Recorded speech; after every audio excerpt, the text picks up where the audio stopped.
Hello friends, स्वागत है आपका आपके अपने यूट्यूब चैनल पर।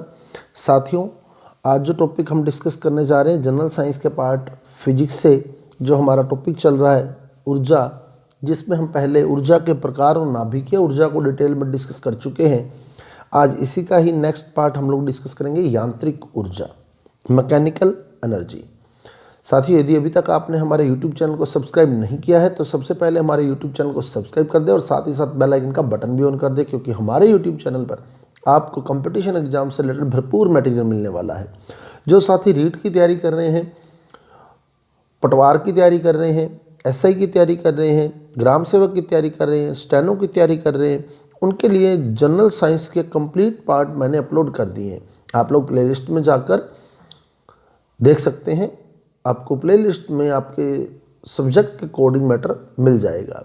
और जो साथी रीट की तैयारी कर रहे हैं उनमें physics, biology, chemistry, science and technology 4 part हैं। Chemistry, science and technology complete करवा दिया गया है। फिजिक्स का एक आधा लेसन पेंडिंग है और बायोलॉजी जो है तो वो 4-5 यूनिट उसकी पेंडिंग है, तो वो बहुत जल्द हम लोग पूरा कर देंगे। तो साथियों, सबसे पहले सब्सक्राइब कर दें हमारे यूट्यूब चैनल को और साथ ही साथ बेल आइकन का बटन भी ऑन कर दें, ताकि आने वाले वीडियो का नोटिफिकेशन आपको नोटिफिकेशन बॉक्स में प्राप्त हो सके। आप यूट्यूब पर हमारे चैनल को शशि सिडाना नाम से भी सर्च कर सकते हैं। तो मूव करते हैं हम हमारे टॉपिक यांत्रिक ऊर्जा की ओर। यांत्रिक ऊर्जा क्या है? यांत्रिक ऊर्जा जो होती है वो गतिज ऊर्जा और स्थितिज ऊर्जा के योग के बराबर होती है। तो किसी भी वस्तु की यांत्रिक ऊर्जा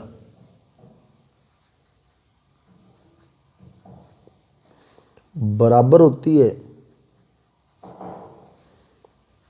काइनेटिक एनर्जी यानी गतिज ऊर्जा प्लस पोटेंशियल एनर्जी यानी स्थितिज ऊर्जा। यांत्रिक ऊर्जा बराबर होती है गतिज ऊर्जा और स्थितिज ऊर्जा के योग के। तो किसी वस्तु की यांत्रिक ऊर्जा उसकी गतिज ऊर्जा और स्थितिज ऊर्जा के योग के बराबर होती है। अब गतिज ऊर्जा किस में और स्थितिज ऊर्जा किस में, गतिज ऊर्जा क्या है और स्थितिज ऊर्जा क्या है, उसको हम डिस्कस करेंगे। क्योंकि यांत्रिक ऊर्जा जो है गतिज ऊर्जा और स्थितिज ऊर्जा के योग के बराबर होती है, तो हमें ये पता होना चाहिए गतिज ऊर्जा क्या है और स्थितिज ऊर्जा क्या है। तो सबसे पहले हम बात करते हैं गतिज ऊर्जा की। गतिज ऊर्जा कोई भी जो गतिशील वस्तु है उसमें उसकी गति के कारण जो ऊर्जा निहित है, जो ऊर्जा संचित है, उस ऊर्जा को हम गतिज ऊर्जा कहते हैं। तो गतिशील वस्तु में उसकी गति के कारण जो ऊर्जा निहित होती है, जो ऊर्जा संचित होती है, उसे गतिज ऊर्जा कहा जाता है। तो गति के कारण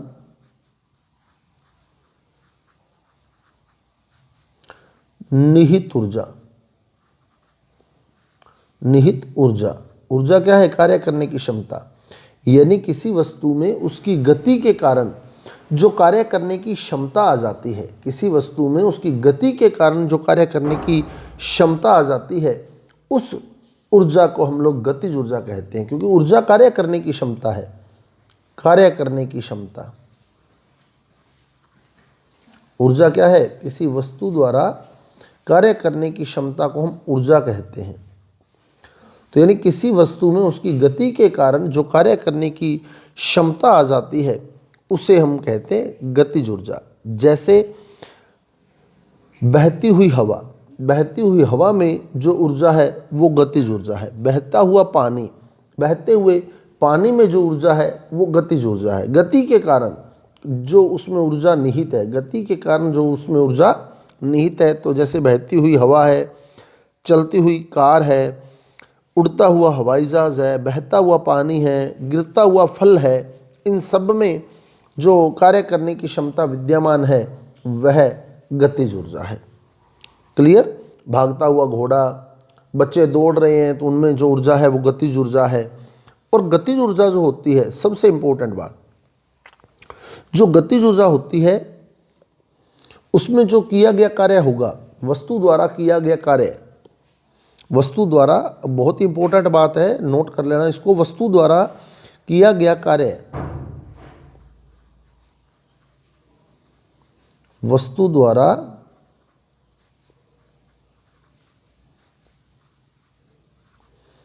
किया गया कार्य। मान लो कोई वस्तु गति कर रही है तो उसने कितना कार्य करेगी, तो वस्तु द्वारा किया गया कार्य जो होगा वो बराबर होगा किसके, गतिज ऊर्जा में परिवर्तन के। जितनी उसकी गतिज ऊर्जा परिवर्तित हो जाएगी उतना वो कार्य कर देगी, गतिज ऊर्जा में परिवर्तन के। जैसे मान लो एक वस्तु की गतिज ऊर्जा पहले 10 जूल थी, पहले कितनी थी, 10 जूल थी, अब उसकी गतिज ऊर्जा 6 जूल रह गई, गतिज ऊर्जा में परिवर्तन हुआ 4 जूल का। इसका मतलब वो 4 जूल जो है उसने कार्य कर दिया। पहले उसकी गतिज ऊर्जा 6 जूल थी, अब उसकी गतिज ऊर्जा 4 जूल रह गई है।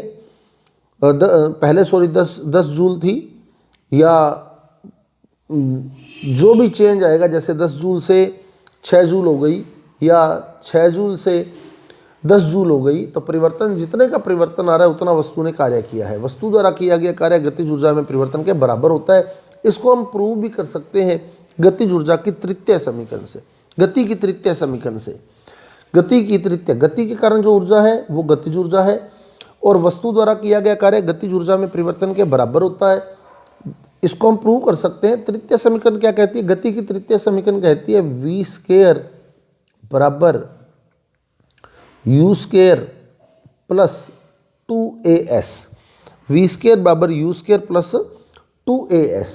और कार्य जो होता है w जो होता है, w बराबर क्या होता है, बल इंटू बल की दिशा में विस्थापन, w बराबर f into S, F S, W बराबर एफ एस। यदि कोण सेम ही दिशा में जो विस्थापन है और गति सेम ही दिशा में है तो कोस थीटा जो होगा वहाँ 0 डिग्री होगा। कोस थीटा का मान, जब कोस 0 डिग्री होगा तो कोस 0 डिग्री का मान 1 होता है, तो w बराबर एफ एस आ जाएगा। ये हम पहले डिस्कस कर चुके हैं सारा।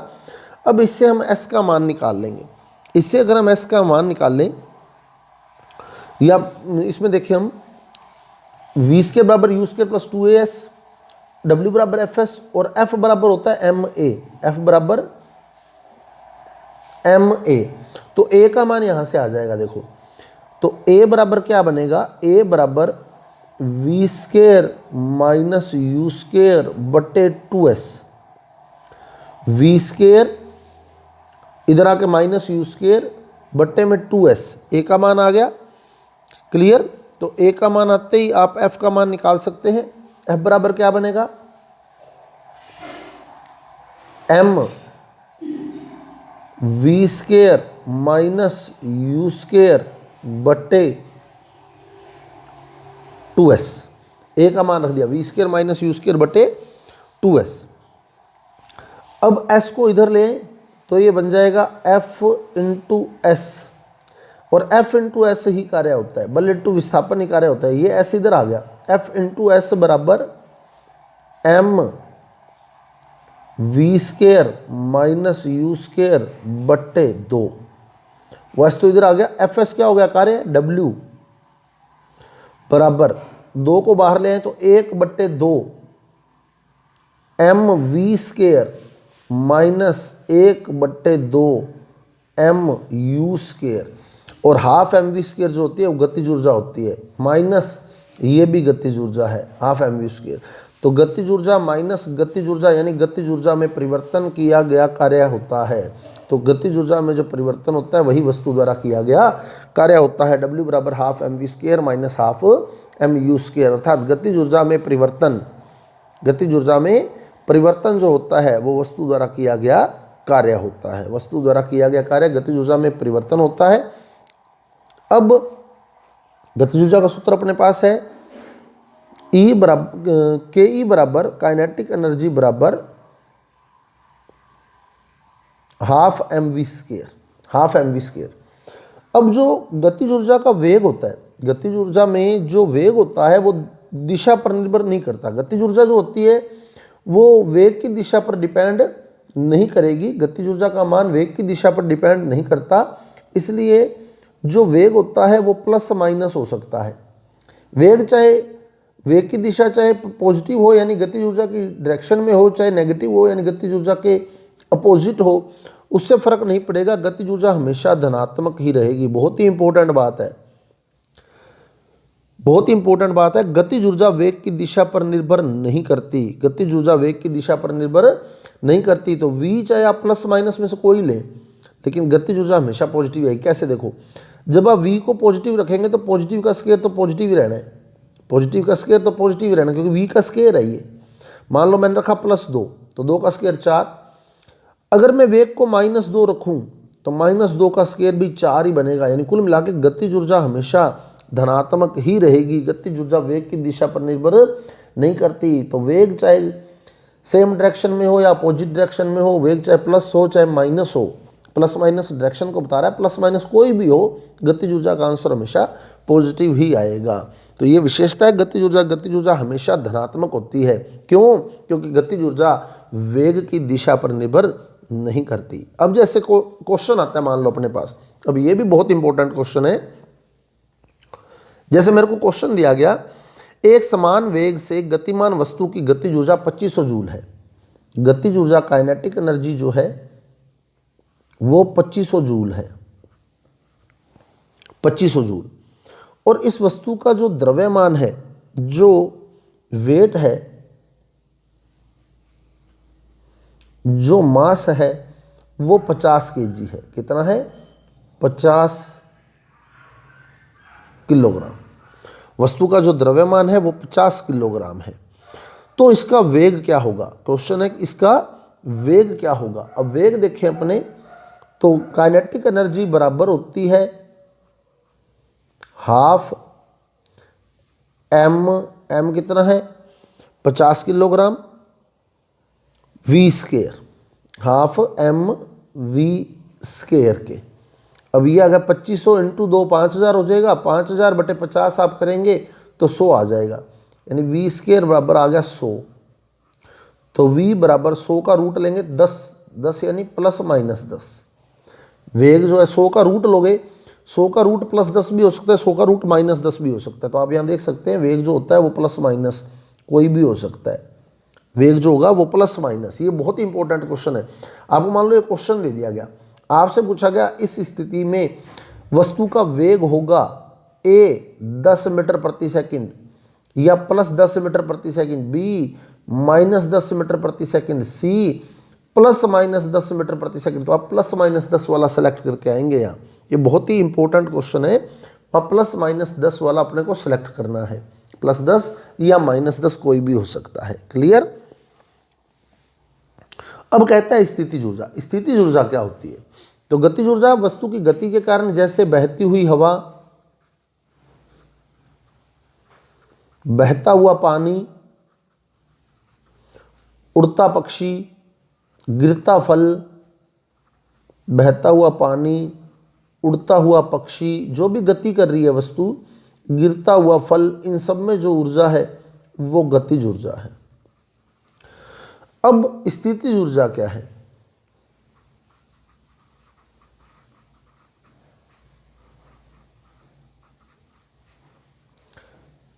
स्थितिज ऊर्जा, स्थितिज ऊर्जा जो है वस्तु की स्थिति के कारण जो उसमें ऊर्जा स्थित है, जो उसमें ऊर्जा संचित है, वस्तु की स्थिति के कारण, वस्तु की स्थिति के कारण उसमें जो ऊर्जा संचित है या जो ऊर्जा निहित है, यानी वस्तु की स्थिति के कारण जो उसमें कार्य करने की क्षमता है। शर्त यही है उसकी स्थिति में, जिस स्थिति में वो है उस स्थिति में उसमें कार्य करने की क्षमता होनी चाहिए, तो उस ऊर्जा को हम लोग कहते हैं स्थितिज ऊर्जा। जैसे आपको भी एग्जांपल देता हूं, देखो स्थितिज ऊर्जा। जैसे मान लो मेरे पास एक स्प्रिंग है, ये स्प्रिंग जो है अपनी सामान्य अवस्था में, ये इसकी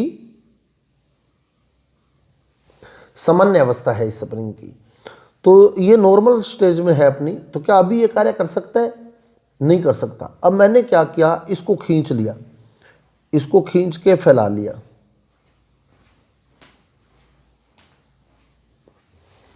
अब अगर मैं इस स्प्रिंग को छोड़ूं तो क्या होगा? ये वापस अपनी पहले वाली अवस्था में आएगा।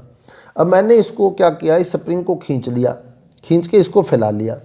अब अगर मैं इसको वापस छोड़ूं तो ये वापस अपनी सामान्य अवस्था में आएगा, यानी अब ये कार्य करने की क्षमता रखता है। अब इस स्थिति में ये कार्य करने की क्षमता रखता है, अतः अब इसमें जो ऊर्जा है वो स्थितिज ऊर्जा है। क्लियर? स्थिति क्या है अब इसकी? अब इसको मैंने खींच के फैला लिया, इधर से और इधर से खींचा और इसको फैला लिया तो यहाँ रोक लिया मैंने, इसको फैला के रोक लिया। तो अब इसमें इसकी जो ये स्थिति है, अब अगर इस स्थिति में मैं इसको छोड़ दूंगा तो ये कार्य कर सकता है, ये वापस अपनी पहले वाली स्थिति में जाएगा। तो यानी अब इसमें कार्य करने की क्षमता है। तो इस स्थिति में जो इसमें ऊर्जा है, इस स्थिति में इसमें कोई ऊर्जा नहीं है, ये अपनी सामान्य अवस्था में पड़ा है। लेकिन इस स्थिति में जो इसमें ऊर्जा है वो स्थितिज ऊर्जा है। ऐसे ही मान लो मैं इसको संपीड़ित कर दूं, इसको ऐसे दबा देता, इसको दबा देता, मान लो सपोज कि मैंने क्या किया, इसको संपीड़ित कर दिया। क्लियर? ऐसे। तो अब अगर छोड़ दूंगा तो क्या होगा? छोड़ूंगा तो ये वापस फैलेगा, अपनी वापस पहले वाली अवस्था में जाएगा, फ्लक्चुएट करेगा। तो इस स्थिति में भी जो इसमें ऊर्जा है वो स्थितिज ऊर्जा है। क्लियर? ऐसे ही देखो, जैसे धनुष होता है, ये धनुष की सामान्य अवस्था है, ये वो धागा है और धनुष जो है वो अपनी सामान्य अवस्था में है। अब मैं क्या करूं, अगर इस धागे को खींच लूं, इस पे तीर लगाने के लिए हम क्या करेंगे, इस धागे को खींचेंगे। तो ये मैंने इस पे तीर लगा दिया। क्लियर? ये धनुष अपनी सामान्य अवस्था में था, मान लो यहां था। अब क्या ये तीर आगे चला जाएगा क्या? ये बिल्कुल सामान्य अवस्था में है, ये तीर आगे नहीं जा सकता, यानी इस धनुष में अभी कार्य करने की क्षमता नहीं है। अब हमने क्या किया, इस धागे को खींच लिया, धागे को खींच के धनुष को तान लिया, बिल्कुल तनी हुई अवस्था में ले आए धनुष को, तनी हुई अवस्था। अब इस स्थिति में ये तनी हुई स्थिति में ये उपस्थित है हमारे पास, तनी हुई स्थिति में हमने इसको रख रखा है। तो अब इसमें कार्य करने की क्षमता है या नहीं है? तनी हुई स्थिति में धनुष में कार्य करने की क्षमता है अथवा नहीं, ये हमने देखना है। तो अब अगर मैं धागे को छोड़ूंगा तो तीर आगे जाएगा या नहीं जाएगा? बिल्कुल जाएगा। तो इसका मतलब इस तनी हुई अवस्था में इसमें कार्य करने की क्षमता है, तनी हुई स्थिति में इसमें कार्य करने की क्षमता है। तो यही क्षमता जो है, कार्य करने की क्षमता, स्थितिज ऊर्जा कहलाती है। तो वस्तु की स्थिति के कारण, यानी यह तनी हुई स्थिति के कारण इसमें कार्य करने की क्षमता है, या खिंची हुई स्थिति के कारण इसमें कार्य करने की क्षमता है, या संपीड़ित की गई स्थिति के कारण इसमें कार्य करने की क्षमता है। तो वस्तु की स्थिति के कारण उसमें जो कार्य करने की क्षमता होती है, उसी क्षमता को हम लोग स्थितिज ऊर्जा के नाम से जानते हैं। क्लियर? तो स्थितिज ऊर्जा क्या है? वस्तु की स्थिति के कारण जो उसमें ऊर्जा होती है। जैसे तनी हुई अवस्था में धनुष में जो ऊर्जा है, खींची हुई अवस्था में स्प्रिंग में जो ऊर्जा है, संपीड़ित अवस्था में स्प्रिंग में जो ऊर्जा है, ऐसे ही रबड़ को खींच दिया जाए, खींचे हुए रबड़ में जो ऊर्जा होती है वो सारी स्थितिज ऊर्जा कहलाती है। और यदि स्थितिज ऊर्जा जो होती है, स्थितिज ऊर्जा बराबर गुरुत्वीय बल के विरुद्ध किया गया कार्य है। स्थितिज ऊर्जा क्या होती है? तनी हुई स्थिति है तो गुरुत्वीय बल के विरुद्ध स्थितिज ऊर्जा बराबर, स्थितिज ऊर्जा का सूत्र क्या होगा? देखो, स्थितिज ऊर्जा बराबर होती है गुरुत्वीय बल के विरुद्ध किया गया कार्य, गुरुत्वीय बल के विरुद्ध किया गया कार्य। ये फार्मूले दोनों ध्यान रखना। एक तो गतिज ऊर्जा में परिवर्तन जो होता है वो वस्तु द्वारा किए गए कार्य के बराबर होता है, और गुरुत्वीय बल के विरुद्ध किया गया कार्य कौन सी ऊर्जा कहलाती है? तो गुरुत्वीय बल के विरुद्ध किया गया कार्य स्थितिज ऊर्जा कहलाती है। इसको हम पहले भी प्रूव कर चुके हैं। जैसे ये मान लो हमारी पृथ्वी है, अब वस्तु जो है वो h ऊंचाई पर है, वस्तु h ऊंचाई पर है हमारे पास, h ऊंचाई पर।